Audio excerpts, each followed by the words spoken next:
Selamat malam saudara-saudaraku yang dikasihi dalam Tuhan kita Yesus Kristus. Kita sampai di penghujung hari ini dan sebelum kita beristirahat, kita akan bersama-sama membaca dan merenungkan firman Tuhan. Bersama dengan saya, Pendeta Claudia Takasili Hulu, Ketua Majelis Jemaat GPB Jemaat Ciseeng Kabupaten Bogor. Pembacaan kita pada malam hari ini diambil dari Injil Yesus Kristus menurut Lukas pasal 6 ayat 6 sampai dengan ayat 11. Mari persiapkan Alkitab kita, Lukas pasal 6 ayat 6 sampai 11. Jika kita sudah menemukannya, mari mohon tuntunan Roh Kudus, kita berdoa. Ya Allah Tritunggal, kami mengucap syukur rahmat-Mu besar dalam kehidupan kami, sehingga kami diberkati di sepanjang hari.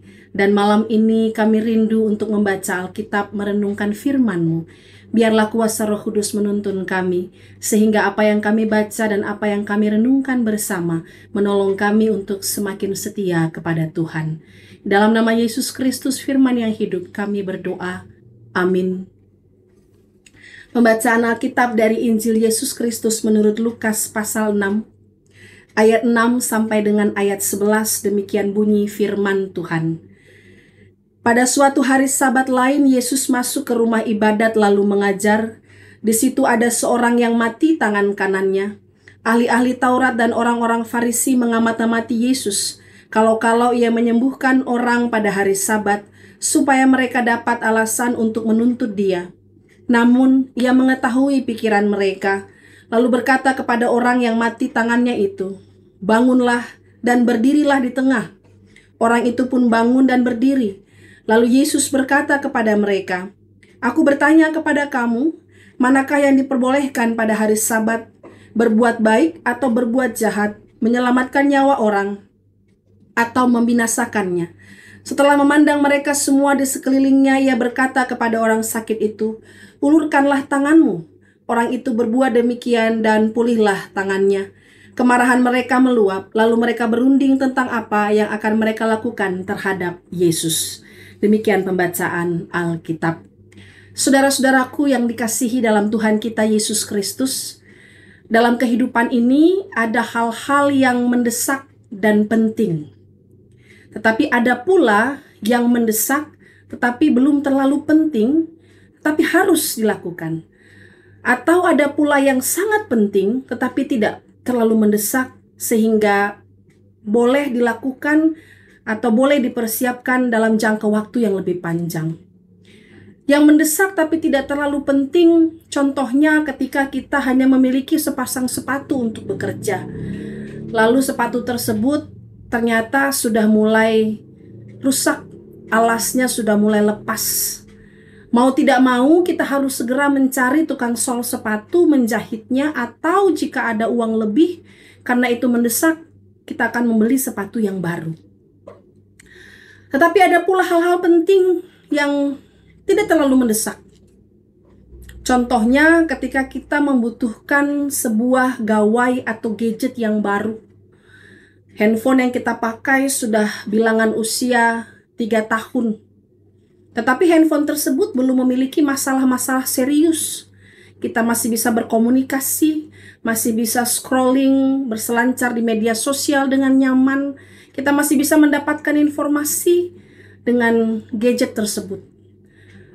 Penting tapi tidak terlalu mendesak, sehingga kita memutuskan untuk membelinya ketika uang sudah cukup dan handphone tersebut benar-benar tidak bisa digunakan. Atau penting tapi tidak mendesak ketika kita mengambil keputusan-keputusan besar dalam hidup kita. Contohnya menikah. Tidak ada sebuah larangan atau tidak ada sebuah angka pasti untuk seseorang menikah. Tidak ada juga sebuah peraturan pasti bahwa seseorang harus segera memilih pasangan hidupnya. Penting tetapi tidak perlu didesak-desak. Itu pula kira-kira yang kemudian Tuhan Yesus perhadapkan pada ahli-ahli Taurat, orang-orang Farisi pada hari Sabat waktu itu. Ketika mereka berkumpul bersama, dan menariknya Yesus tahu bahwa orang-orang ini sedang mencari celah untuk bisa menangkap kesalahan Yesus dan melakukan yang tidak baik baginya. Yesus mencoba untuk mereka berpikir mana hal-hal yang penting sekaligus mendesak yang harus mereka lakukan sekalipun ada sebuah larangan di hari Sabat. Pertanyaan Yesus pada ayat yang ke-8 sampai dengan 9. Namun ia mengetahui pikiran mereka lalu berkata kepada orang yang mati tangannya itu, "Bangunlah dan berdirilah di tengah." Orang itu pun bangun dan berdiri. Lalu Yesus berkata kepada mereka, "Aku bertanya kepada kamu, manakah yang diperbolehkan pada hari Sabat? Berbuat baik atau berbuat jahat? Menyelamatkan nyawa orang atau membinasakannya?"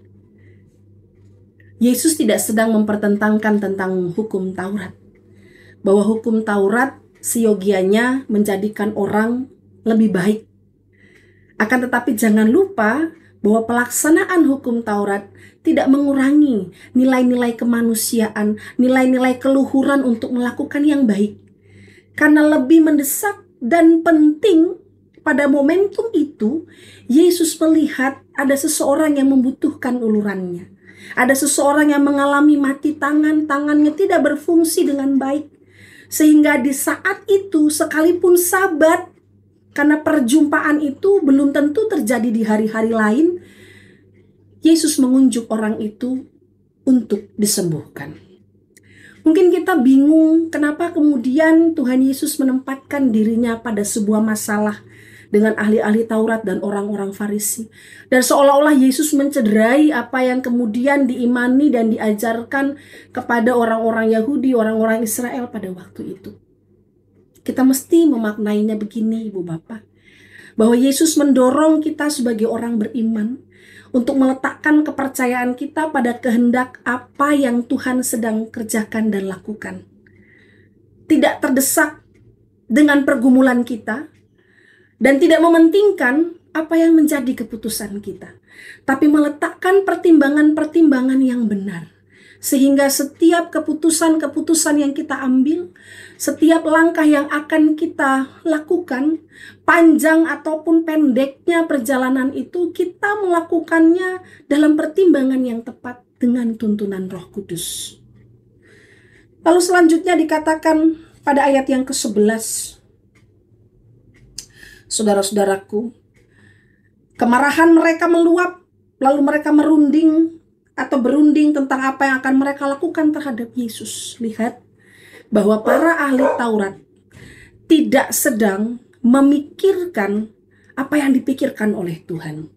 Bahwa ahli Taurat dan orang-orang Farisi memikirkan diri mereka, memikirkan peraturan itu, tapi tidak memikirkan makna untuk hidup lebih baik seturut dengan apa yang Tuhan inginkan.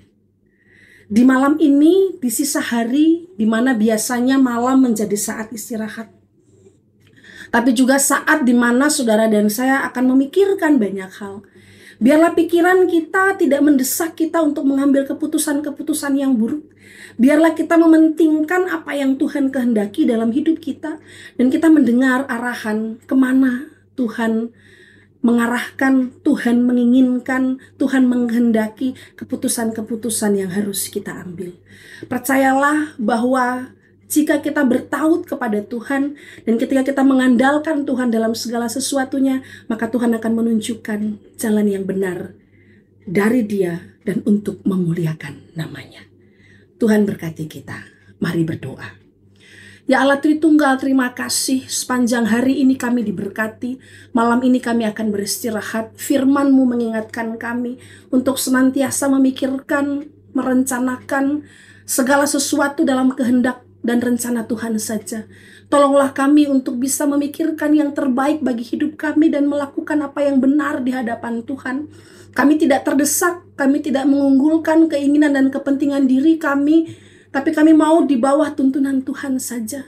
Jika saat ini kami bergumul dalam permasalahan-permasalahan sosial di tengah keluarga, dalam permasalahan ekonomi kami, bahkan kami yang terhimpit dalam permasalahan pertanyaan-pertanyaan hidup, pergumulan yang membuat diri kami pada persimpangan, mari ya Allah Tritunggal, kuasa Roh Kudus menguatkan kami, sehingga keputusan yang kami ambil keputusan yang menyenangkan hati Tuhan dan melegakan kami untuk menjalani hidup.